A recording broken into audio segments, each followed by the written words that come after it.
नमस्कार प्यारे बच्चों, आप सभी का हार्दिक स्वागत और अभिनंदन है। आज हम लेकर आए हैं लोकतंत्र का उदारवादी सिद्धांत। इससे पहले वाले वीडियो में हमने लोकतंत्र के बारे में जाना था, उसकी परिभाषाएं हमने जानी और उसके प्रत्यक्ष और अप्रत्यक्ष लोकतंत्र के बारे में भी हमने जानकारी हासिल करी। बच्चों, जैसा कि आपको पता है, लोकतंत्र का उदारवादी सिद्धांत, जिसमें उदारवाद एक सामाजिक और राजनीतिक वातावरण पर बल देता है, जिसमें व्यक्ति स्वतंत्र होता है और उसकी गरिमा को सुरक्षित रखने पर वह बल देता है। ऐतिहासिक दृष्टि से बच्चों, यदि हम देखें तो 17वीं शताब्दी से लेकर 19वीं शताब्दी तक का जो काल रहा है वो उदारवाद के प्रचार प्रसार का काल रहा है और आर्थिक ही नहीं बल्कि राजनीतिक संस्थाओं में भी महान परिवर्तन भी हुए इस समय। और इंग्लैंड में जो जॉन लॉक हैं, उनके विचारों का भी बहुत बोलबाला रहा।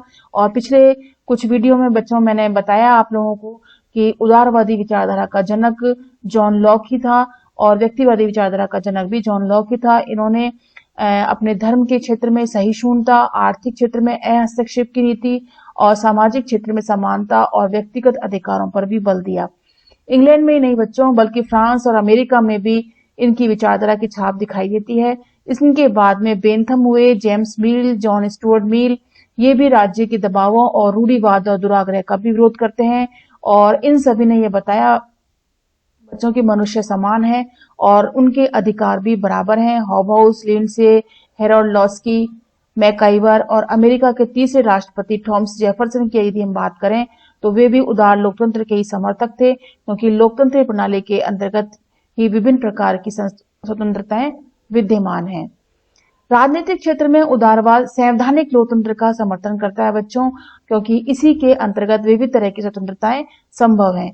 सभी नागरिकों को शासन कार्य में भाग लेने, सरकार का गठन करने, उनकी आलोचना करने, यहाँ तक कि आवश्यक हो जाने पर वर्तमान शासकों को पदच्युत करके उनके स्थान पर नए शासकों को नियुक्त करने का भी अधिकार दिया गया है। इस प्रकार के उदारवाद का सिद्धांत लौकिक प्रभुसत्ता यानी पॉपुलर सॉवरेंटी की ओर ले जाता है। यद्यपि इसका आर्थिक आधार बड़ा संकुचित है, क्योंकि व्यवहार में उदारवादियों ने बाजार अर्थव्यवस्था का ही समर्थन किया है। तो राजनीतिक क्षेत्र में देखें तो संवैधानिक लोकतंत्र की बात आती है और आर्थिक क्षेत्र में देखें तो हम बाजार अर्थव्यवस्था की बात का ये लोग समर्थन करते हैं।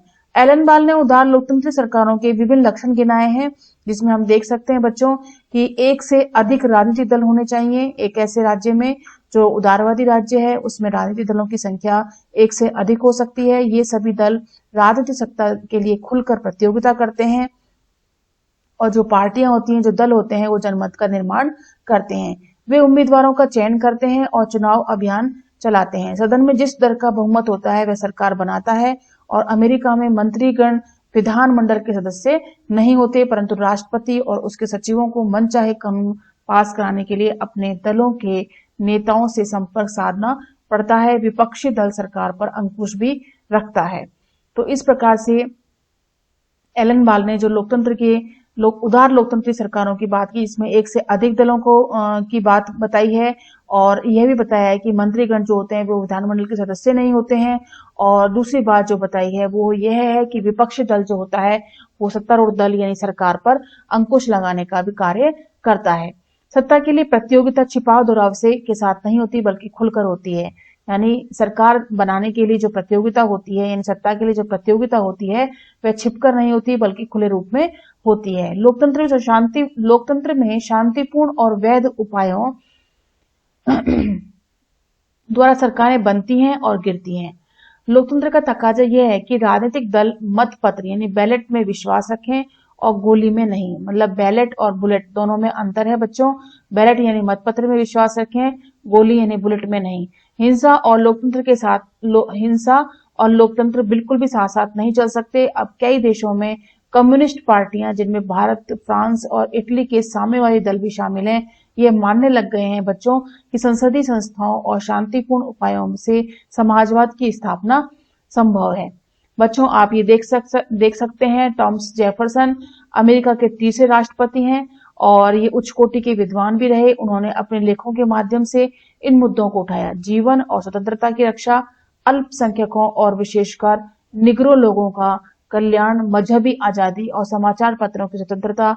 और जेफरसन समाचार पत्रों की आजादी ही एक ऐसा साधन है जिसके जरिए अत्याचार के विरुद्ध मानवता की रक्षा संभव है। मतलब जेफरसन कहते हैं कि समाचार पत्र यानी कि हमें बोलने की आजादी यानी अपनी बातों को अभिव्यक्त करने की आजादी जब तक नहीं दी जाएगी तब तक लोकतंत्र सुरक्षित नहीं रह सकता है। तीसरी बात ये आती है बच्चों बालिग मताधिकार। बालिग मताधिकार पर आधारित चुनाव समय समय पर होते हैं।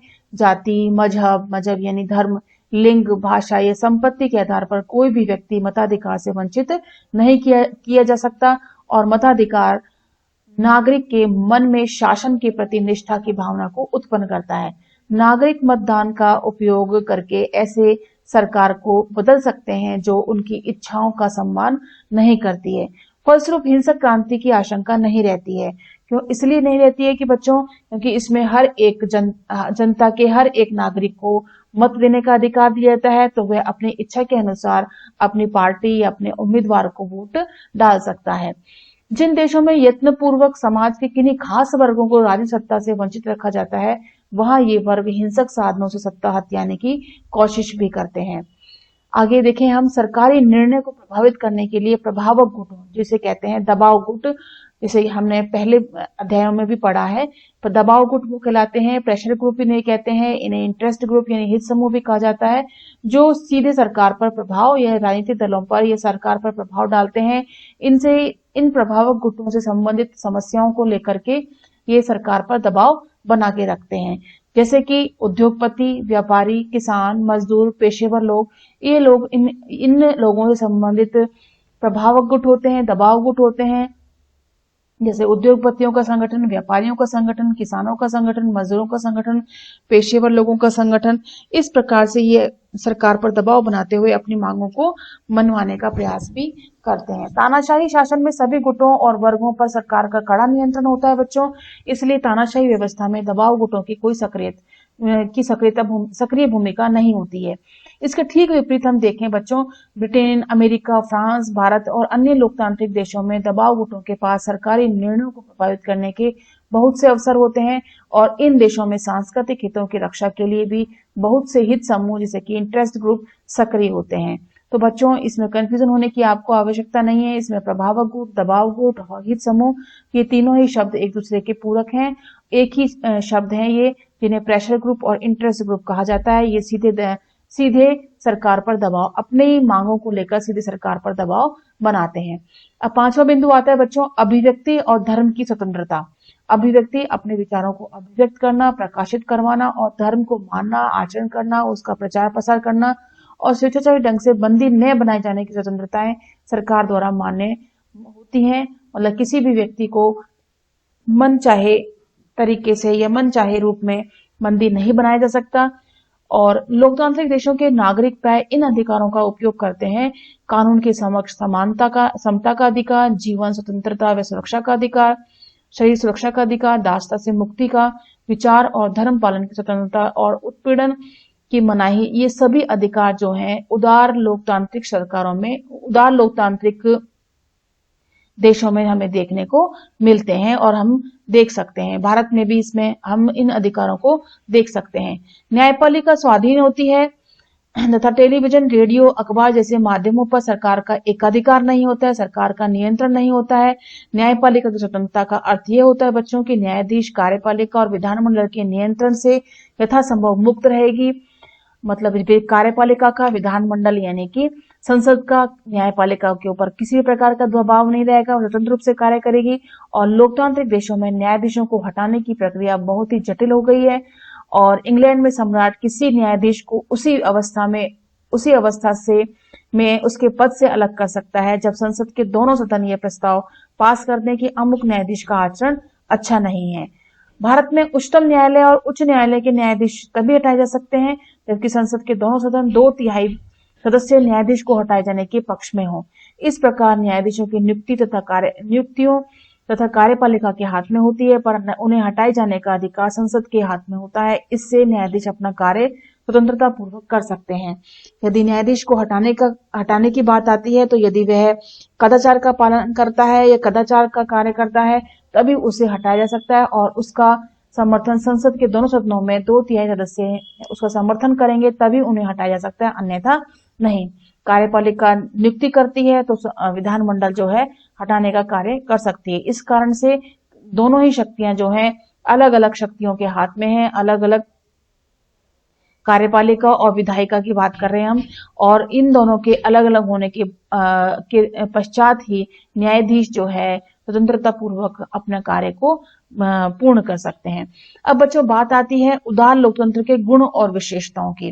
चुनावों में भागीदारी का अपना एक विशेष महत्व होता है। J.S. मिल यानी जॉन स्टुअर्ट मिल, जेफरसन और लॉर्ड ब्राइस ने लोकतंत्री शासन के बहुत से गुण बताए हैं, जिसको हम देख सकते हैं। जनता स्वयं अपने भाग्य का विधाता होती है। कैसे देखें? लोकतंत्र एक ऐसी शासन प्रणाली होती है जिसमें जनता द्वारा जनता के लिए शासन देखने को मिलता है। कानूनों का निर्माण जनता के प्रतिनिधि करते हैं और उन्हें लागू करने वाली संस्था यानी कार्यपालिका भी स्वेच्छाचारी नहीं हो सकती है, क्योंकि न्यायपालिका स्वाधीन होती है। तो जनता स्वयं अपने भाग्य का विधाता किस प्रकार से हो गई, किस प्रकार से हुई कि जनता जो है अपनी शासन प्रणाली को यानी अपनी सत्ता को खुद चुनती है, अपने विवेक के आधार पर चुनती है। और कार्यपालिका स्वेच्छाचारी इसलिए नहीं हो सकती है क्योंकि न्यायपालिका इसमें स्वाधीन है और विधानमंडल जो है यानी विधायिका यानी संसद जो है कार्यपालिका पर नियंत्रण लगाती है और न्यायपालिका स्वतंत्र होती है। और न्यायपालिका कार्यपालिका और विधानमंडल के द्वारा बनाए गए कानूनों की पुनर्व्याख्या भी करती है। अब दूसरी अगर हम बात करें अधिकार और स्वतंत्रता की रक्षा। एक लोकतांत्रिक राज्य लोगों की स्वतंत्रता और उनके अधिकारों में हस्तक्षेप नहीं करता और न किसी को इस तरह के हस्तक्षेप की इजाजत देता है। तो बच्चों हम बात कर रहे हैं उदार लोकतांत्रिक राज्य की। उदार लोकतांत्रिक राज्य में किसी भी प्रकार का हस्तक्षेप जो है राज्य नहीं कर सकता है। स्वतंत्रता और अधिकारों को मान्यता दी गई है। लोकतंत्र में नागरिकों को बहुत सारी स्वतंत्रताएं दी गई हैं, जैसे धार्मिक स्वतंत्रता का अधिकार दिया गया है, विचारों की अभिव्यक्ति का अधिकार दिया गया है, मत देने का अधिकार, संपत्ति अर्जित करने का अधिकार और बंदी प्रत्यक्षीकरण का अधिकार। ये अधिकार उदार लोकतांत्रिक सरकारों में दिए गए हैं। जनता की इच्छा को ठुकराकर कोई सरकार अधिक समय तक नहीं चल सकती है।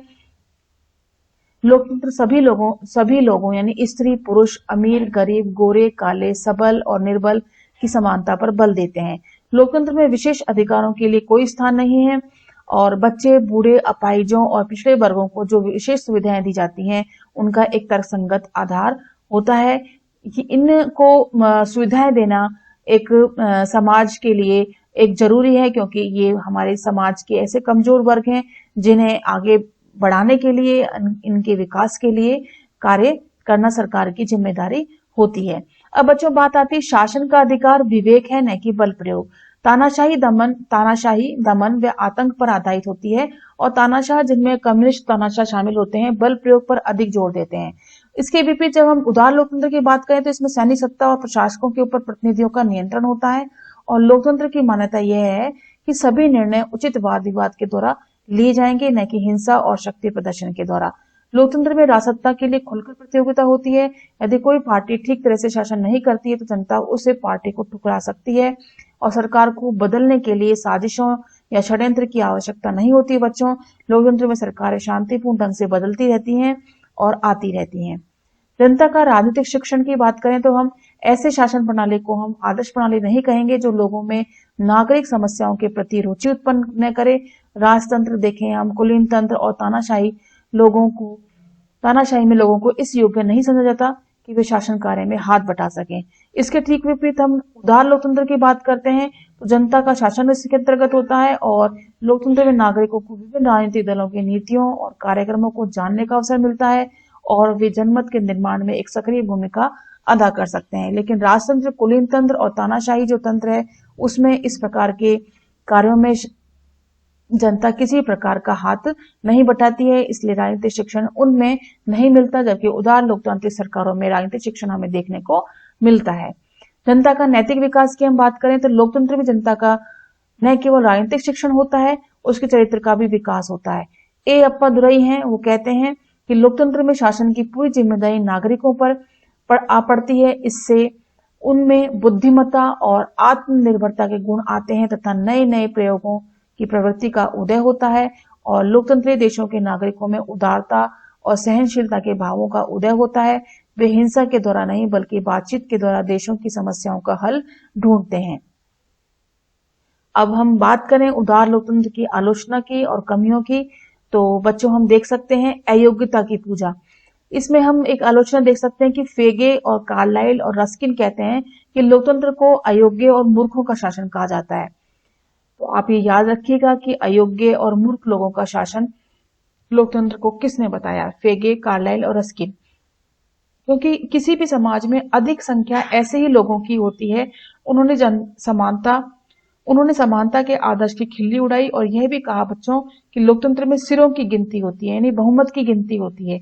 यह नहीं देखा जाता कि अमुक वोट जो देने वाला है वह साक्षर है या निरक्षर है, मतलब वो पढ़ा लिखा है या अनपढ़ गंवार है, उसने सोच समझकर वोट दिया है या अपनी रूढ़िवादिता के आधार पर वोट दिया है, उसका वोट खरीदा गया है, किस प्रकार से उसने वोट दिया है। इन सब की बातों पर हम विचार करें तो सर्वसाधारण जनता इस योग्य नहीं होती कि वह शासन का कार्यभार संभाल सके। तो इसीलिए इसमें आलोचक कहते हैं कि इसमें लोकतांत्रिक शासन जो प्रणाली है वो सिर्फ भीड़ को ही तवज्जो देती है, यानी सिरों को तवज्जो देती है कि कितने लोग मत डालने वाले हैं, उनकी योग्यता पर किसी प्रकार का प्रश्न चिन्ह नहीं लगाती है। लोकतंत्र वास्तव में जनता का शासन है ही नहीं, ऐसा आलोचक कहते हैं। अधिकांश देश, इंग्लैंड, भारत, ब्रिटेन आदि में भी जो चुनाव प्रणाली प्रचलित है वह बहुत दोषपूर्ण है। फलस्वरूप इसलिए क्योंकि इस बात की गारंटी नहीं दी जा सकती कि जो उम्मीदवार चुना गया है वह वास्तव में जनता का प्रतिनिधित्व करता है।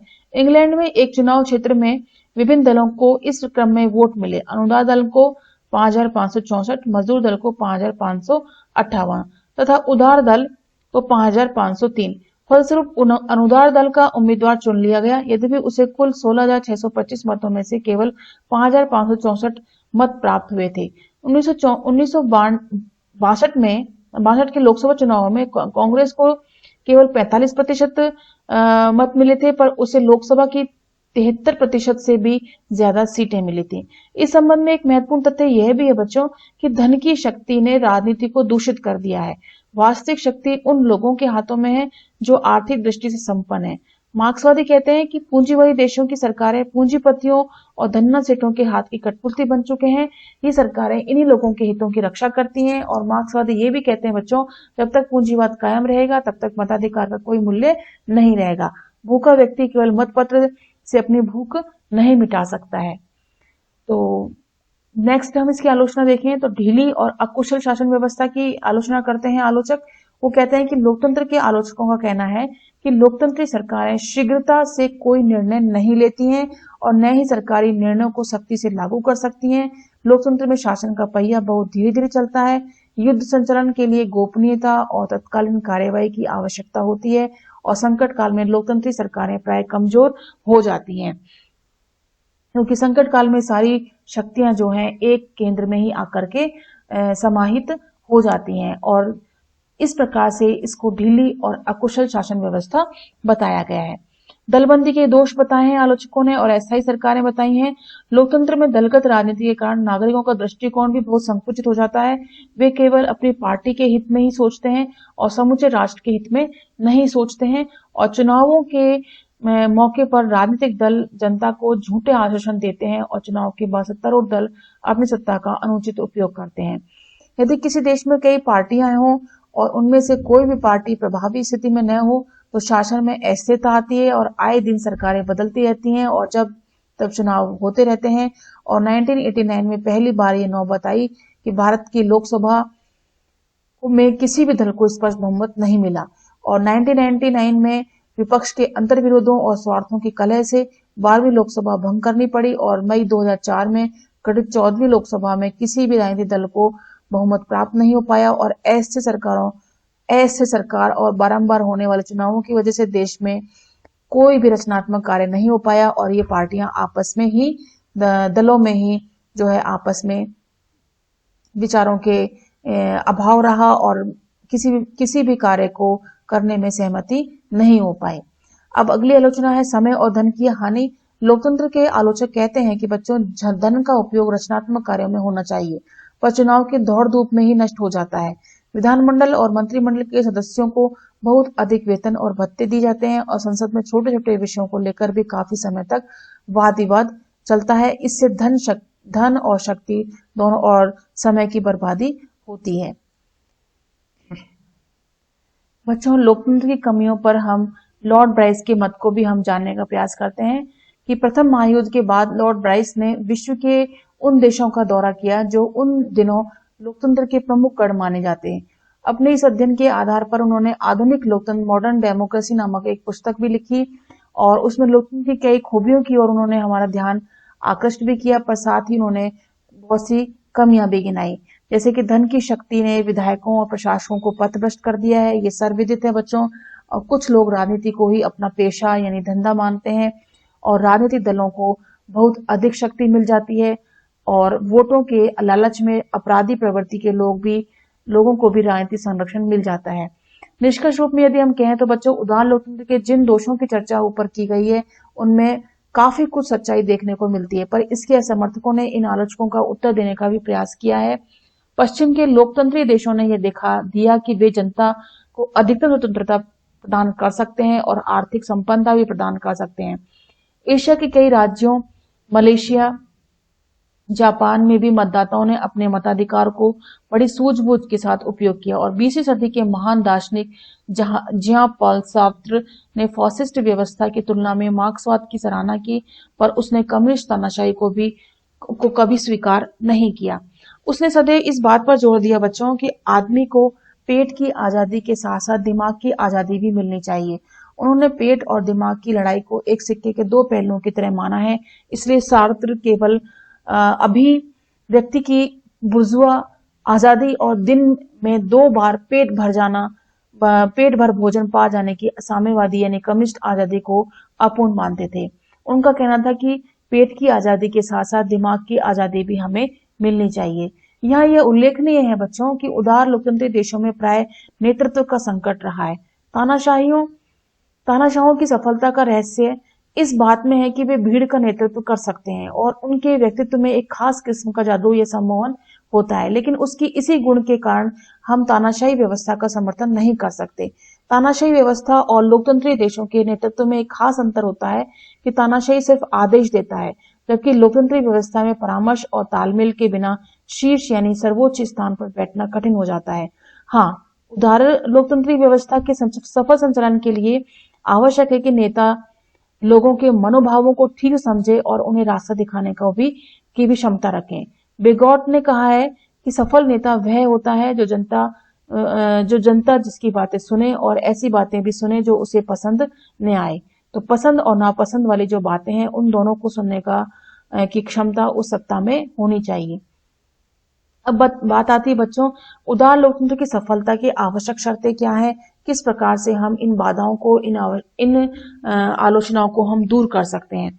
लोकतंत्र बच्चों एक ऐसी प्रणाली है जिसके अंतर्गत बहुत से मार्ग में बाधाएं आती हैं, जैसे अशिक्षा की बाधा आती है, उच्च चरित्र वाले नेताओं का अभाव होता है, इसमें सामाजिक आर्थिक आधार पर गठित स्वस्थ राजनीतिक दलों का अभाव होता है और सामाजिक असमानताएं, व्यक्ति और व्यक्ति के बीच भेदभाव, अनुसूचित जातियों और महिलाओं पर होने वाले अत्याचार, गरीबी, बेकारी, ऐसी बहुत सारी असफलताएं हैं, ऐसी बाधाएं हैं जो हमारे उदार लोकतंत्रीय शासन में देखने को मिलती हैं। लेकिन उसके बावजूद भी हम देख सकते हैं कि हम इन्हें सफल बनाने के लिए क्या कार्य कर सकते हैं। कुछ मूलभूत बातों पर सहमति। लोकतंत्र की सफलता के लिए ये जरूरी है बच्चों कि सभी राजनीतिक दलों की लोकतंत्र में आस्था होनी चाहिए और इसके अतिरिक्त सामाजिक और आर्थिक कार्यक्रमों में रचनात्मक तत्वों की प्रधानता होनी चाहिए। रचनात्मक तत्वों से तात्पर्य यह है बच्चों की समाज में संपूर्ण जनता के लिए समाज में और इस प्रकार के रचनात्मक कार्यक्रम हो जिससे कि उनका रोजगार बढ़े, उनका जीवन स्तर ऊंचा हो। इसी प्रकार के रचनात्मक कार्यक्रमों को लेकर वे कार्य करने चाहिए। दलों की इस बात पर सहमति होनी चाहिए कि धर्मांधता को राजनीति से अलग रखा जाए, मतलब धर्म को राजनीति से अलग रखा जाए। कोई ऐसा कार्य न किया जाए जिससे भ्रष्टाचार को बढ़ावा मिले। नागरिकों का उच्च चरित्र। लोकतंत्र की सफलता की सबसे बड़ी आवश्यकता यह है बच्चों कि जनता में उदारता और सहनशीलता की भावना होना आवश्यक है। इसके अतिरिक्त यह भी आवश्यक है बच्चों कि लोग वोट देने के अधिकार का ईमानदारी से प्रयोग करें। उन्हें पैसे के लोभ या जाति और धर्म के आधार पर नहीं उसको बलवती करें। और भारतीय लोकतंत्र को एक बड़ी विफलता यह भी रही है बच्चों कि हमारे देश में चुनाव आज भी जाति और संप्रदाय के आधार पर लड़े जाते हैं। लोगों में इतना नैतिक साहस होना चाहिए कि वे सरकार की जन विरोधी नीतियों का विरोध कर सकें। नागरिक स्वतंत्रताएं देखें तो इसमें सफल बनाने के लिए जिन देशों में नागरिकों को दूसरों पर अपनी बात पहुंचाने की भी स्वतंत्रता न हो, जहां अखबार या प्रचार के अन्य साधनों पर सरकार का कड़ा अंकुश हो, वहां लोकतंत्र कैसा। इसलिए ये जरूरी है बच्चों की न्यायपालिका स्वाधीन हो, मतलब स्वतंत्र हो, और लोगों को मनमाने ढंग से बंदी न बनाए। उन्हें विचार, भाषण, मजहब की आजादी मिलनी चाहिए। रेडियो, समाचार पत्रों, टेलीविजन आदि जनसंपर्क माध्यमों पर सरकार का एकाधिकार नहीं होना चाहिए। इन्हीं कुछ नियमों और मर्यादाओं के अंदर रहकर ही सरकार की आलोचना करने की स्वतंत्रता होनी चाहिए। साथ ही यह भी आवश्यक है बच्चों की न्यायपालिका पर विधानमंडल और कार्यपालिका का नियंत्रण न रहे, और न्याय का दीप यदि बुझ जाए तो बड़ा अंधकार छा जाएगा। तो इस प्रकार से न्यायपालिका को पूर्ण रूप से स्वतंत्र होना चाहिए। अब बात आती है स्वस्थ दलबंदी की। लोकतंत्र की सफलता के लिए आवश्यक शर्त है कि राजनीतिक दलों पर ही निर्भर है, परंतु आवश्यकता इस बात की है कि दलों की संख्या अधिक न हो, और इसके अतिरिक्त धार्मिक और सांप्रदायिक दल आधार पर दलों का गठन नहीं होना चाहिए, और राजनीतिक दलों का वातावरण कुछ ऐसा होना चाहिए कि अवसरवादी और भ्रष्ट लोगों को पनपने का अवसर न मिले। ब्रिटेन और अमेरिका अपनी द्विदलीय पद्धति के लिए प्रसिद्ध है, और ब्रिटेन दल पद्धति की एक विशेषता दलीय अनुशासन भी है, और वहां सरकार की स्थिरता को इन दोनों तत्वों द्विदलीय पद्धति और दलीय अनुशासन में बड़ा बल मिला है। और भारत में राजनीतिक दलों का स्वरूप आज भी बहुत स्पष्ट है। वो इसलिए बच्चों की नीतियों के स्थान पर व्यक्तियों का प्रभाव हमारी दल व्यवस्था पर बहुत अधिक बढ़ गया है, और भारत में सभी दल सांप्रदायिकता और जातिवाद का शिकार रहे हैं, और हाल में दलित राजनीति का अवसरवाद पनपने लगा है, और राजनीतिक दलों ने दलितों के मन में बसी घृणा को भुनाना शुरू कर दिया है, और घृणा का विस्तार कर नेताओं ने अपने समर्थन का आधार बढ़ा लिया है, और उससे दलितों के लिए विकास और निखार का कोई ब्लूप्रिंट तैयार नहीं कर पाए हैं। और गांधी और अम्बेडकर का नाम लेने वाले नेताओं के काम घृणा समाप्ति के नहीं बल्कि घृणा विस्तार के हो गए हैं। मतलब उन्होंने दलितों के को अपना मुद्दा बना करके वोटों की राजनीति तक उनको लेकर आ गए हैं, और इस प्रकार से इस गंदी राजनीति के कारण भारत की जो दलीय व्यवस्था है जो वो क्षीण होती जा रही है। शक्तिशाली यानी प्रभावी विरोधी दल की हम बात करें तो लोकतंत्र में विरोधी दल एक महत्वपूर्ण भूमिका निभाता है। चुनाव में विजयी दल सरकार का निर्णय करता है, और विरोधी दल जो है लोकतंत्र के प्रहरी की भूमिका निभाता है, और शासक दल को निरंकुश बनने से रोकता है।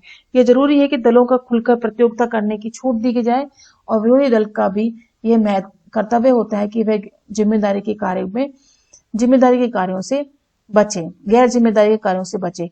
तो बच्चों, इसमें सबसे बड़ी बात ये देखने को मिलती है कि भारत में अगर इस प्रकार से इतनी जो बहुदलीय प्रणाली है, और किसी भी दल को स्पष्ट बहुमत नहीं मिल पाता है, तो विपक्षी दल जो है वो इतनी जिम्मेदारी से कार्य नहीं करती है, और अपने आप को सत्ता में लाने के लिए हर प्रकार की निम्न से निम्न राजनीति भी करने के लिए तत्पर रहती है, जो कि एक उदार लोकतांत्रिक शासन व्यवस्था के लिए बहुत ही आलोचनात्मक कार्य है। आगे हम बात देखें तो सामाजिक आर्थिक सुरक्षा की बात आती है, जिसमें लोकतंत्र की सफलता के लिए सामाजिक न्याय की स्थापना की आवश्यकता होती है। और ये जरूरी होता है कि किसी भी देश में, किसी भी राज्य में जाति, मजहब, रंग या लिंग भेद के स्थान पर व्यक्ति के बीच ऊंच नीच की दीवारें न हो। सभी व्यक्ति जो हैं बराबर और समान दर्जे के आधार पर कार्य करने चाहिए। और भारत में जातीय बंधनों और सांप्रदायिक विद्वेष और महिलाओं की असमान स्थिति के कारण लोकतंत्र विकृत हो जाएगा, और जिस समाज में महिलाओं की उपेक्षा होती है वह समाज अपना विकास करने में असमर्थ हो जाएगा, और उसका विकास जो है संभव ही नहीं है। और आर्थिक सुरक्षा का अर्थ यह होता है बच्चों की बीमार, बेरोजगारी या विकलांगता के कारण जिन लोगों को सहायता की आवश्यकता होती है, उनके लिए राज्य की ओर से इस तरह की सहायता की व्यवस्था की जाए। जो लोग बीमार हैं, बेरोजगार हैं, विकलांग हैं, अपंग हैं या किसी प्रकार से असमर्थ हैं, उनके लिए मूलभूत जो आवश्यकताएं हैं वो राज्य के द्वारा ये सहायता अवश्य की जानी चाहिए। इस योजना को यदि मालिकों और कर्मचारियों के योगदान से चलाया जाए तो उसे राष्ट्रीय बीमा योजना भी कहा जा सकता है। तो कहने का तात्पर्य ये बच्चों, उदार लोकतांत्रिक व्यवस्था वर्तमान समाज में हमारे लिए काफी महत्वपूर्ण है, उपयोगी है और सार्थक भी है। लेकिन कुछ ऐसे अपवाद हैं, कुछ ऐसी कमियां हैं उदार लोकतांत्रिक समाज में जिन्हें हमें दूर करना होगा, क्योंकि उदार लोकतांत्रिक व्यवस्था तभी सफल हो सकती है जब लोकतंत्र के अंतर्गत या ऐसे देशों के अंतर्गत इस प्रकार के भेदभाव, इस प्रकार की व्यवस्थाएं जो लोकतंत्र को दूषित करती हैं, उनसे छुटकारा मिलेगा। तभी जाकर के उदार लोकतांत्रिक व्यवस्थाएं अपने सजग रूप से कार्य कर सकती हैं। तो इसके साथ ही वीडियो हमारा यहीं समाप्त होता है बच्चों। नेक्स्ट वीडियो में हम लोकतंत्र का मार्क्सवादी सिद्धांत लेकर आएंगे, जिसे जनवादी लोकतंत्र भी कहा जाता है, और कार्ल मार्क्स का ये सिद्धांत किस प्रकार से लोकतंत्र की व्याख्या करता है, इसको हम समझने का प्रयास करेंगे। तब तक के लिए नमस्कार।